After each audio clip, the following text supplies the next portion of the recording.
21 tahun Nabi SAW itu beliau mulai berniaga. Dan beliau SAW itu berniaga mengikuti masyarakat umumnya Mekah ke negeri Syam. Waktu itu tidak ada sumber penghasilan atau tidak ada sumber bisnis yang paling menjanjikan kecuali mengambil produk dari negeri Syam di utara Jazirah Arab. Dan mereka membawa barang itu ke Mekah. Nah umumnya masyarakat Mekah waktu itu kalau mereka bisnis mereka bawa uang kontan dari Mekah ke negeri Syam, baru belanja barang di sana, setelah itu membawa produk tersebut ke Mekah dijual. Beberapa bulan kemudian laku, pergi lagi ke negeri Syam belanja. Nabi SAW karena Allah berikan taufik punya strategi yang berbeda. Uang yang dititipkan kepada beliau amanah, yang dikasih kepada beliau, itu beliau belikan dulu produk Mekah. Produk apapun ada di Mekah beliau beli, beliau bawa ke negeri Syam. Orang semua bawa uang cash, dia bawa barang. Dijual di negeri Syam produk tersebut, kemudian ada untungnya. Kemudian beliau beli lagi produk dari Syam, dijual ke Mekah. Jadi double dibandingkan dengan masyarakat umumnya. Ini akhirnya membuat Nabi SAW dalam hitungan bulan saja, itu udah banyak sekali orang yang menitipkan uang kepada beliau. Setelah 3 tahun kurang lebih Nabi SAW berjalan berbisnis, barulah Khadijah radhiyallahu anha mendengar Nabi SAW, dan itu belum ada pikiran menikah pada saat itu, tapi Khadijah ini kebetulan termasuk orang terkaya di Mekah dan punya harta banyak, dan memang beliau karena wanita, maka beliau akhirnya menitipkan hartanya kepada orang-orang yang bisa dipercaya. Pada saat sampai berita tentang Nabi SAW, maka Khadijah pun mencoba Nabi SAW dengan menitipkan harta. Dikasihlah harta. Ternyata dalam 1-2 kali saja perjalanan, Nabi SAW sudah membawa double keuntungan dibandingkan orang-orang yang lain yang diamanahkan oleh Khadijah. Sampai akhirnya Nabi SAW dipercayakan oleh Khadijah untuk memegang hampir seluruh hartanya. Hampir seluruh hartanya dikasih kepada Nabi SAW. Pada saat satu perjalanan, Nabi SAW pernah jalan ke negeri Syam, dan kebetulan ada pembantunya Khadijah ikut. Pembantu ini kemudian melihat perilaku Nabi SAW, ketenangannya, membawa barang, bagaimana beliau transaksi dengan orang dengan santun, laku semua barangnya. Dan ada kejadian aneh, pernah beliau dulu di bawah sebuah pohon, itu pohonnya kayak menunduk menutupi Nabi SAW. Dan itu dilihat oleh pembantunya Khadijah. Dan banyak perilaku yang lain dilihat oleh pembantu tersebut. Waktu dia pulang lalu dia berkata kepada Khadijah, "Hai Khadijah, sungguh saya sudah lihat dari Muhammad sesuatu yang tidak pernah saya lihat dari orang. Dari akhlak, dari amanah. Bahkan ada yang aneh, setiap kali dia jalan, saya melihat ada awan yang menaunginya. Dan kalau dia duduk di bawah sebuah pohon, pohon pasti melindunginya, menutupi dia supaya tidak kena panas. Maka saya sarankan engkau menikah dengannya." Jadi saran dari pembantunya Khadijah tadi. Lalu Khadijah berkata, "Kalau seandainya memang Muhammad terfikir untuk itu, maka saya tidak menolak." Maka ditanya, pembantu ini lalu datang kepada Nabi SAW mengatakan, "Hai Muhammad, apakah engkau mau mendapatkan kecantikan, kekayaan, serta kehormatan?" Nabi SAW sudah paham, ini maksudnya disuruh menikah. Waktu itu Nabi SAW juga sudah punya penghasilan. Karena dari bisnis yang beliau jalankan ini, itu sudah ada uang sendiri gitu. Lalu Nabi SAW mengatakan, "Siapa yang kau maksudkan?" Lalu kata pembantunya, "Khadijah."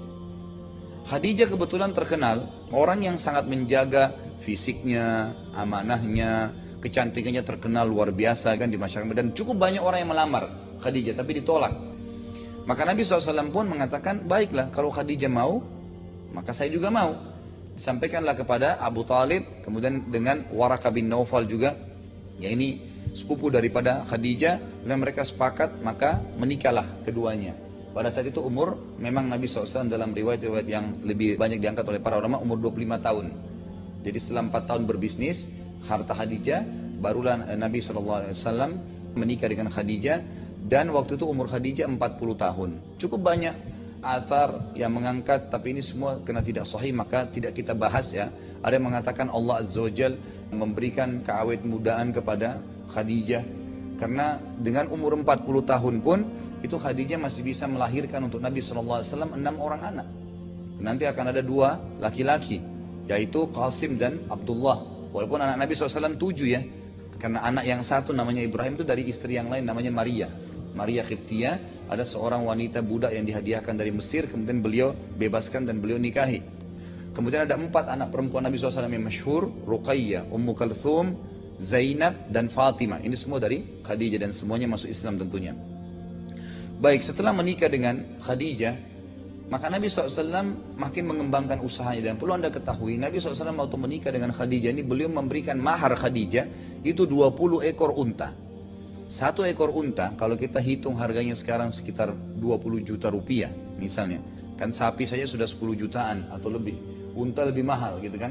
Kalau 20 juta kali 20, itu 400 juta yang dikasih oleh Nabi SAW di zaman itu. Dan itu hanya sekedar mahar saja. Apa itu mahar? Mahar itu sesuatu yang diletakkan di depan mempelai laki-laki pada saat dia ijab kabul. Itu mahar. Beda dengan biaya acara perkawinan umumnya gitu kan.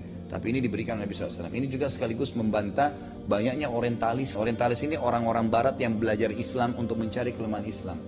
Mereka mengatakan Muhammad sengaja nikah dengan janda kaya karena hidupnya miskin.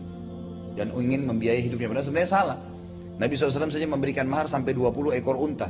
Dan beliau SAW setelah menikah pun tetap membisniskan uang Khadijah. Membisniskan uang tersebut.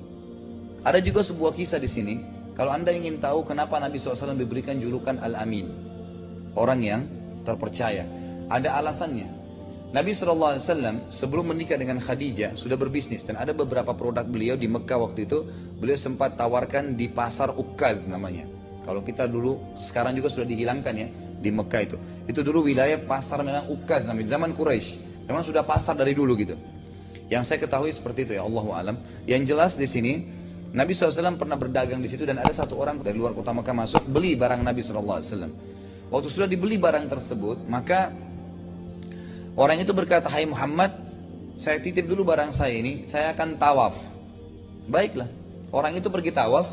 Kemudian setelah tawaf dia lupa kalau dia belanja barang Nabi SAW, lalu dia pulang ke kampungnya. Kapan dia ingat? 3 hari kemudian. Setelah 3 hari dia kembali ke Mekah, kemudian dia cari. Dia datang ke pasar Ukkaz, ternyata dia temukan Nabi SAW masih kondisinya seperti 3 hari lalu. Berdiri jaga barangnya nggak pindah-pindah. Karena menjaga amanah itu. Maka tersebarlah berita Muhammad sangat jujur. Itu sudah dapat julukan Al-Amin. Salah satu riwayat yang menyebutkan ini sebabnya. Ada juga beberapa sebab-sebab yang lain. Tapi yang jelas ini salah satu yang disebutkan oleh para ulama.